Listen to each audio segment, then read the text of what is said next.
You saw the title, you know what we're doing here. Creation Bard. So basically, when a Creation Bard gives inspiration to another creature, it takes the form of a mote of energy, like a music note or a poop emoji, and orbits that creature. That mote gives the target extra uses for their inspiration. If they make an ability check, they can roll the inspiration die at advantage. If they add it to an attack roll, they deal thunder damage to all creatures of your choice within 5 feet of them if they fail a Constitution saving throw. This triggers even if the attack misses. And if they add it to a saving throw, they also gain temporary hit points equal to the number rolled on the die, plus your charisma modifier. All of these are pretty solid. It's a free upgrade for your core feature, so it's going to be even more painful when other players completely forget you've given them inspiration. Also at level 3, you get the main feature, Performance of Creation. As an action, you create one non-magical object on a supported surface in an unoccupied space within 10 feet of you. The gold value of that item cannot be more than 20 times your bard level. It must also be medium-sized or smaller. From 6th level, it can be large, and from 14th, it can be huge. It also vanishes after a couple of hours, and you can only do this once per long rest for free, but you can do it again if you expend a 2nd level spell slot. However, at this level, you can only have one item conjured at a time. This is one of those how creative can you get type of features. It can be a useful ladder, or chains, or a rope, or maybe a barrel of oil that you can explode, Baldur's Gate 3 style. Perhaps the simplest and best use of this feature is to conjure a large object which you can use as cover when you reach level 6, because that's also the level that you get animating performance. This lets you use an action to animate a large or smaller non-magical item, giving it the dancing item stat block. It can now fly, so you can conjure a large carpet to carry the entire party around through the air, and you can command it to attack as a bonus action. It can also speed up your allies and slow down your enemies as long as they start their turn within 10 feet of the object, which is nice. You can even command it to attack as part of the same bonus action that you use to hand out bardic inspiration, which is great for action economy. Although it might not be obvious at first glance, Creation Bards are actually the pet bard subclass. Finally, at 14th level, you can now create up to 5 items at once with your Performance of Creation, but 4 of them must be small or tiny. There's also no longer any gold value limit on what you create, which means you can get quite silly with this if your DM is down for shenanigans. Can you create 5 antimatter rifles with this? They deal 6d8 damage per hit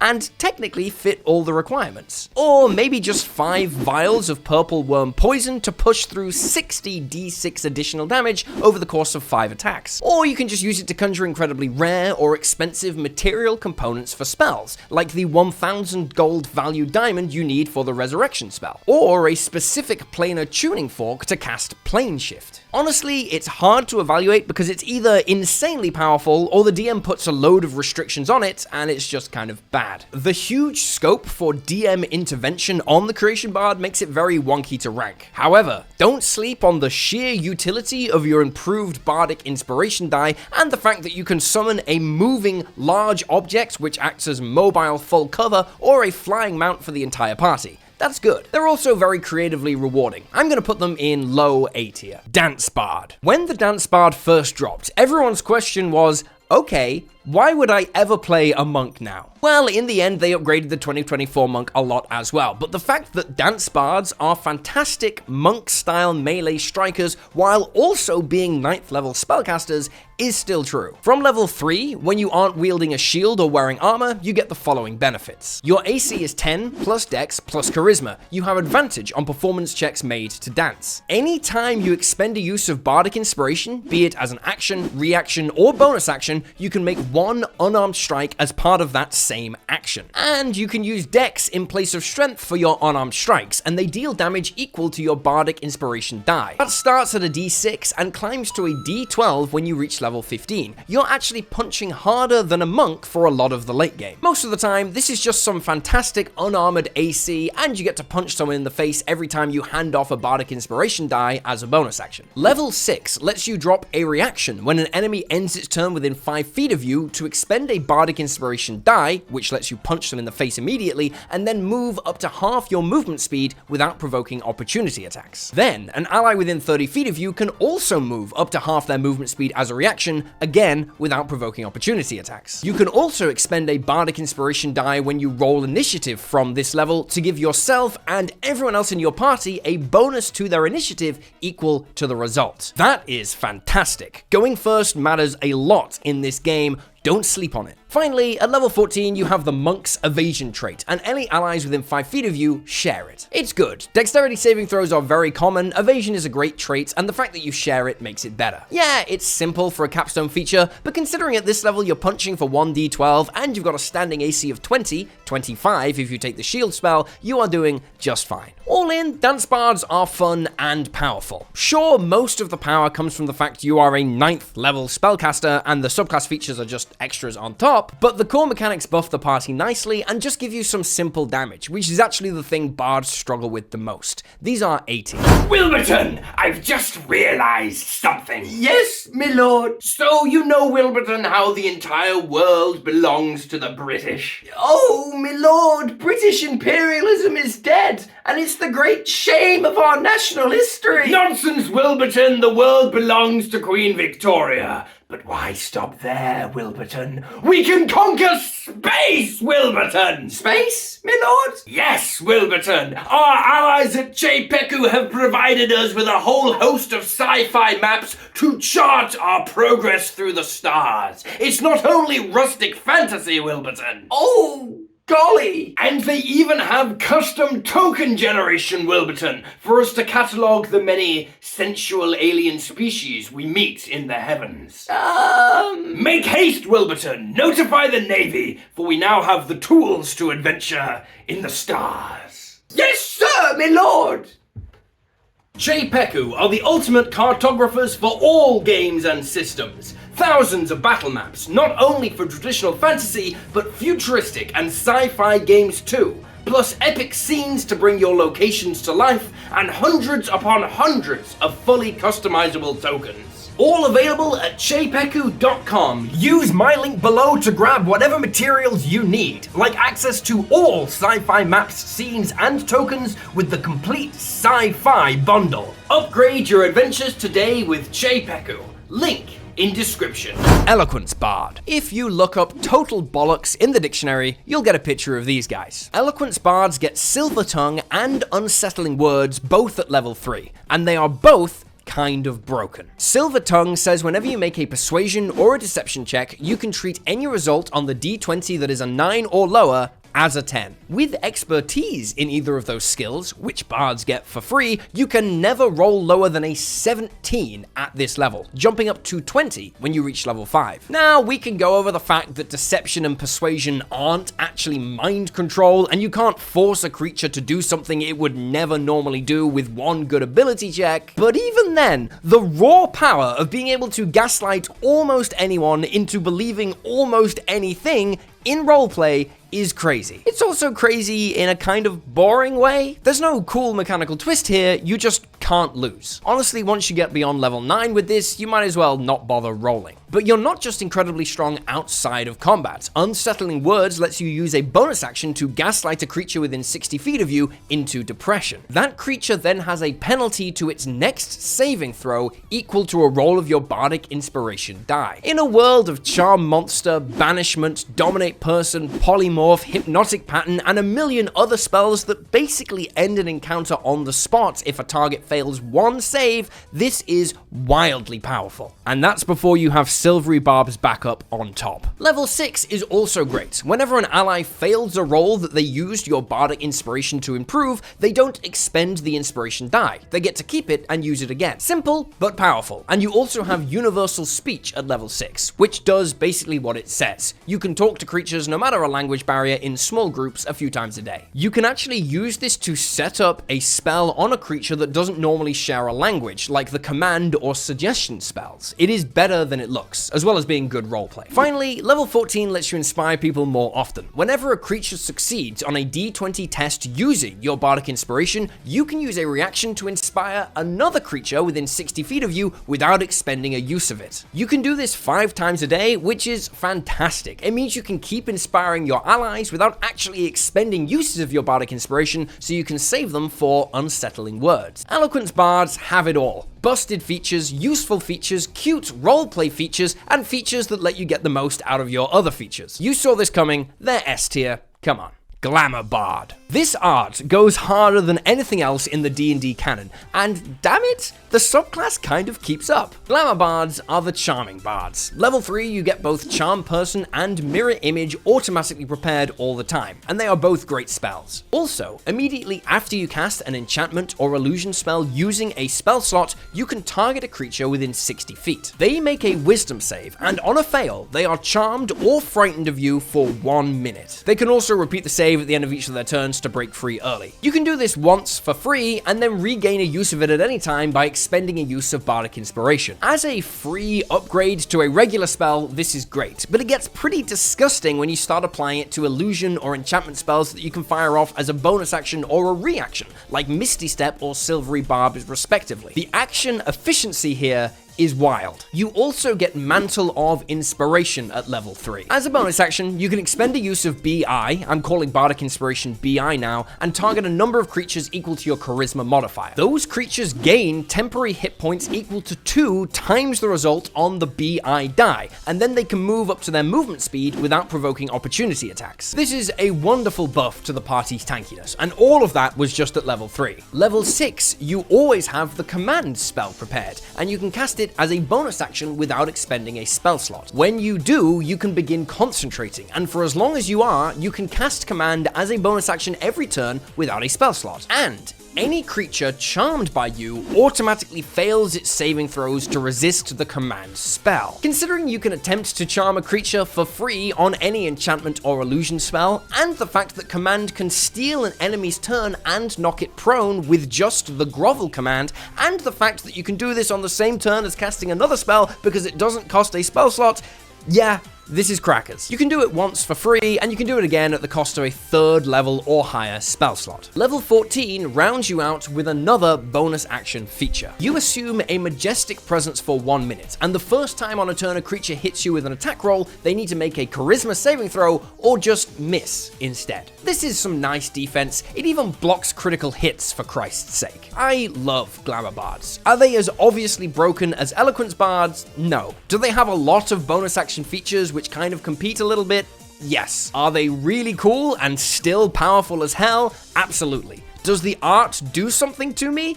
Maybe. I'm putting them in S tier. Lore Bard. Lore Bards are the bardiest bards out there. You get 3 additional skills immediately, and you get access to cutting words. As a reaction, you can expend a BI to roll it and subtract the result from an enemy's attack roll or ability check. Yeah, you can't reduce your enemy's saving throws, thankfully, but this is still very good. You can also reduce an enemy's damage roll with this, but forget about that. What you're going to be wanting to do is reducing enemies' close hits into a miss on your allies. This means it naturally scales in power across the game. Turning a Purple Worm's Tail Stinger hit into a miss is kind of like healing an ally for 51 average damage as a reaction, which is obviously insane. Level 6, you get Magical Discoveries, which is like the core Bard's Magical Secrets, but you get it early. You learn 2 spells of your choice from the Cleric, Wizard, or Druid spell lists. Obviously, this is fantastic because those are great spell lists. Revivify, Lightning Bolt, one of the 3rd level summoning spells, there's loads of great options. But let's be real, we're all picking Fireball, right? Level 14, you can do the thing that all bards have always dreamed of. Inspire yourself. Whenever you fail an attack roll or ability check, you can roll a BI and add it to the result. If the attack or ability check still fails, the BI isn't even expended. Now this sounds really good,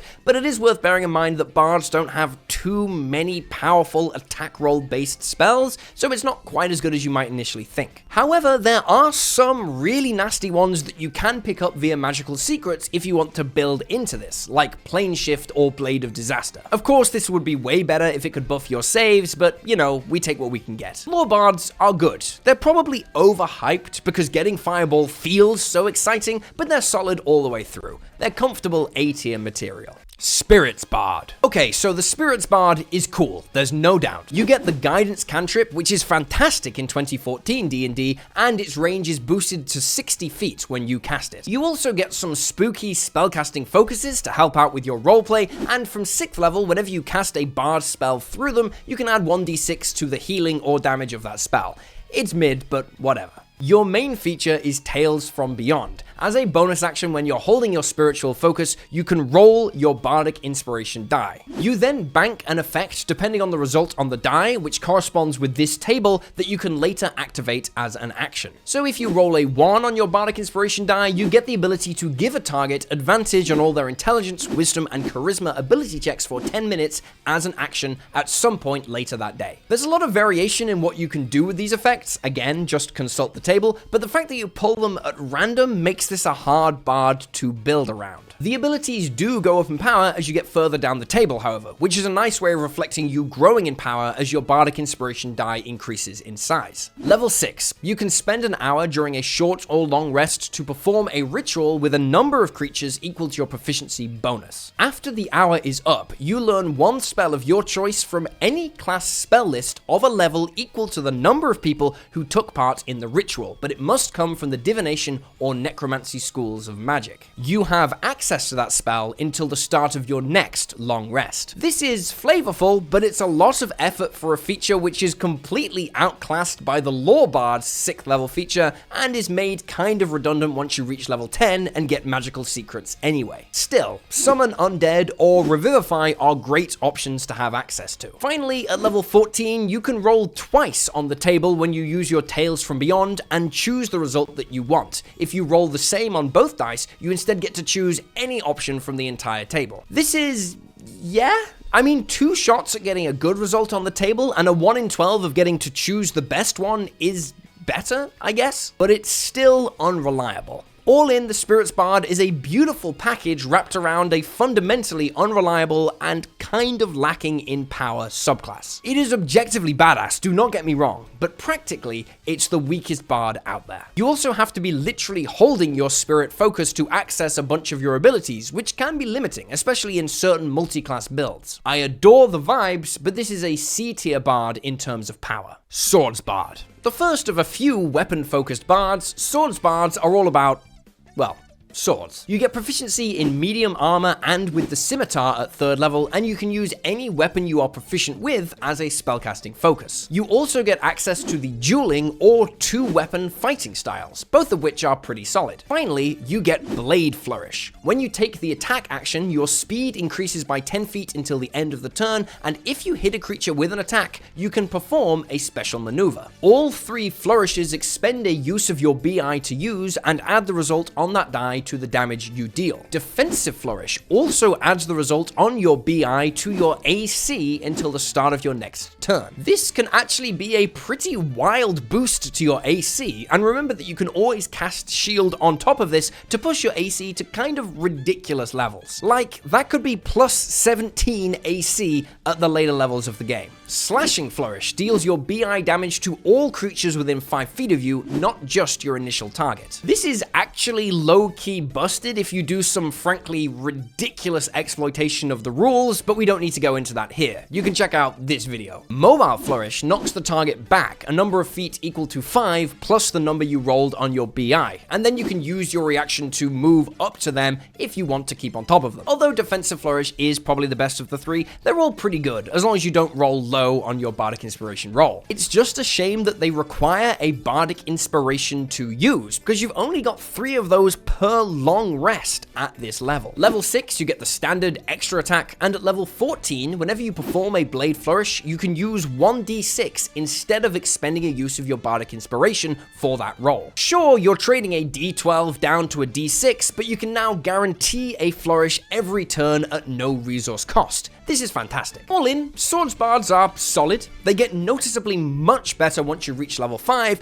and you're recharging your Bardic Inspiration every short rest, not once per day. Seriously, Those early levels are a big drag on your resources. Still, they've pulled themselves together well enough from level 6 onwards to warrant a placement in the B tier. Valor Bard. The second weapon-focused bard, Valor also gives you proficiency in medium armor, plus all martial weapons and shields. And once again, you can use a weapon as your spellcasting focus for your bard spells. You're also a bit more generous than the Swords Bard, buffing the allies you give bardic inspiration to instead of yourself. They can use that inspiration to roll your BI and add the results to their AC in response to an attack, sort of like a mini shield spell. Alternatively, they can roll it immediately after hitting an enemy to deal extra damage equal to the results, but this is a bad use of their bardic inspiration. Much better to save it to pass a saving throw or to dodge an attack. Level 6 and you get the upgraded version of extra attack. Yes, you can attack twice when you take the attack action, but you can also trade out one of those attacks for a cantrip instead. Booming Blade, Green Flame Blade, and the 2024 True Strike are all the obvious options here. Finally, level 14 lets you make a single attack as a bonus action after you use your action to cast a spell.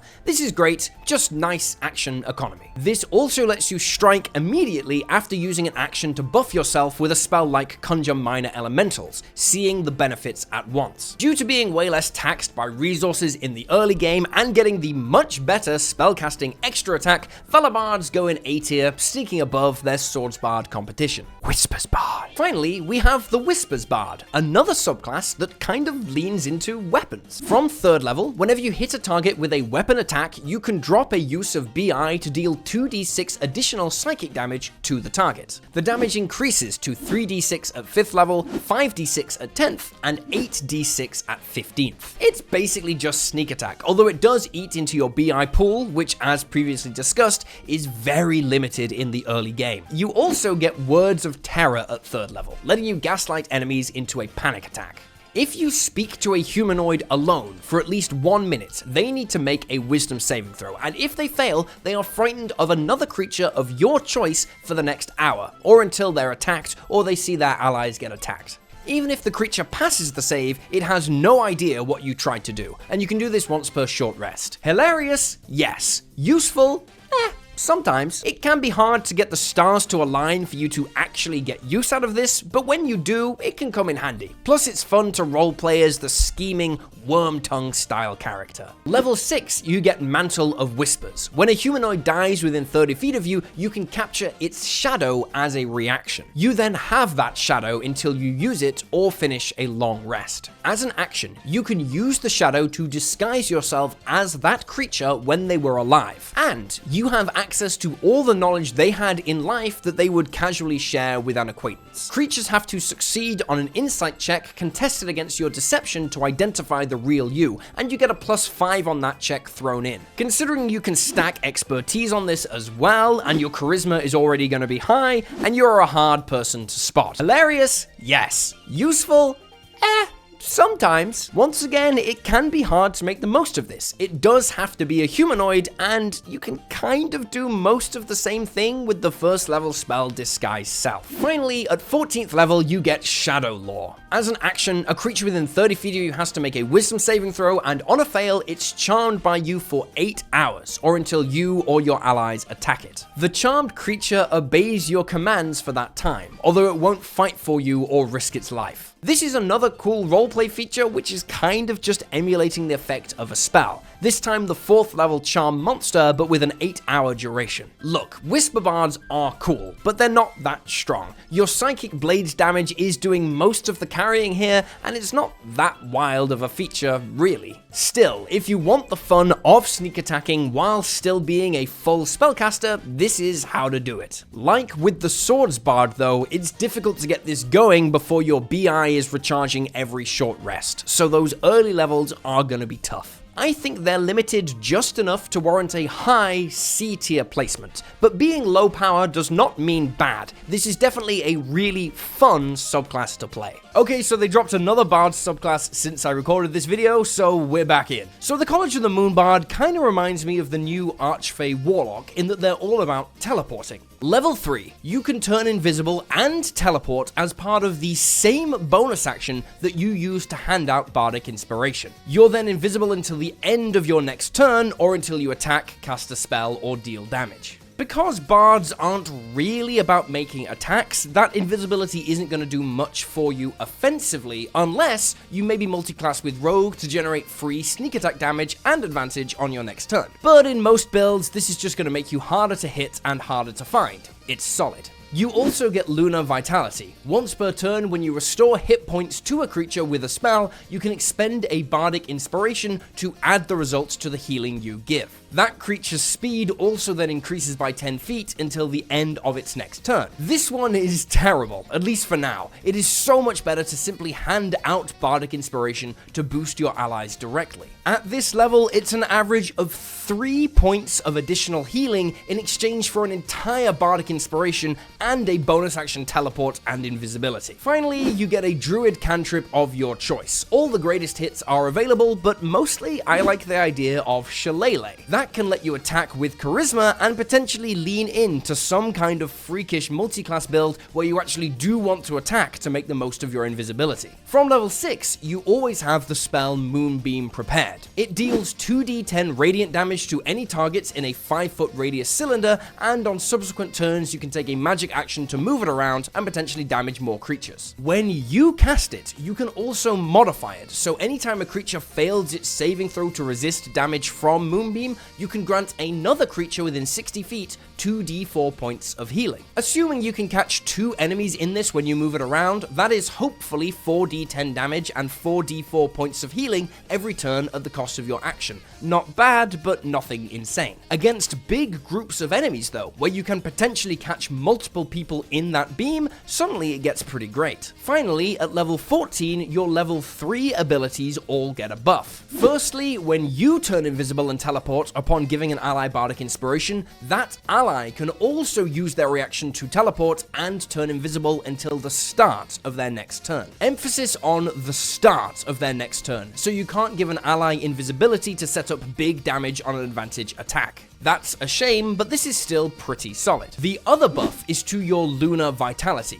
You can now boost your healing without expending a use of Bardic Inspiration, but you have to use 1d6, not your Bardic Inspiration die. So that is just a free extra 1d6 healing and 10 foot of movement speed once per turn when you use a healing spell. This would be a decent feature at level 3. At level 14, it's extremely mid, even if it is free. I love invisibility and I love teleporting, but if you want that vibe, I actually think the Archfey Warlock does it better, and this Bard subclass is definitely not in the big boy power leagues relative to the other powerful Bards. Low B tier for this one, which is kind of surprising for a subclass released so recently. Also, I'm releasing a new book soon, and you can download a bunch of stuff for free. Ryoko and Heliana's Guide to Mythozoology is coming out on Kickstarter soon, and you can join the playtest to access material from that book for free and help shape the direction that it takes. New subclasses, species, monsters, and tons more totally for free.